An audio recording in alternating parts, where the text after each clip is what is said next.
Tieto škvárkové pagáče nikdy neostanú do druhého dňa a dnes vám ukážem, ako ich spraviť. Ako prvé do vlažného mlieka pridám cukor, trochu múky a rozdrobím droždie. Mlieko by nemalo byť príliš teplé, aby droždie nezabilo. Premiešam všetko a nechám na teplom mieste napučať. Minulý týždeň sme dostali domáce škvárky, takže som náplň robila z nich, ale obyčajne ich kupujem už pomleté. Najprv som ich rozmixovala, robila som to na etapy, aby v nich neostali veľké kusy a nakoniec som pridala aj trochu bravčovej masti, vďaka ktorej boli pekne rozstierateľné. Potom som ich ešte mixovala, kým som nemala hladkú hmotu, ktorá pripomína tú kupovanú. Cesto sa skladá z hladkej múky, soli, trochu čierneho korenia, mletej rastce, vajíčka, rastlinného oleja, mlieka a kvásku. Všetko spolu premiešam, kým nevznikne jednotné cesto. V podstate by sa dalo vypracovať aj bez mixéra, pretože je hotové pomerne rýchlo. Na poriadne pomúčenej doske si vytvarujem cesto do hladkej guličky a nechám ho na teplom mieste kysnúť, kým nenaberie objem. Neviem, prečo sa cesto múči aj v miske, ale vždy to tak pre istotu robím. Po 30 minútach cesto rozvárkam na hrúbku asi 0,5 cm a celé ho potriem škvárkami. Potom ho preložím z hora, z dola, sprava a nakoniec zľava. Tvarom by malo pripomínať štvorec.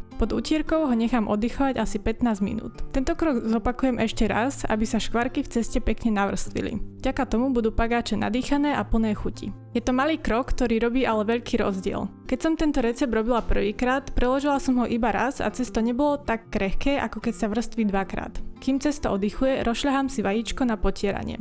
Po druhom oddychovaní cesto finálne rozvarkám. Ak ide trošku ťažšie, netreba sa báť, stačí ísť na to pomaly a ono sa postupne povolí. Pohárom vykrájem kolieska a ukladám ich na plech, kde ich nechám ešte asi 15 minút podkysnúť. Nakoniec ich narežem, potriem vajíčkom a posypem hrubou soľou.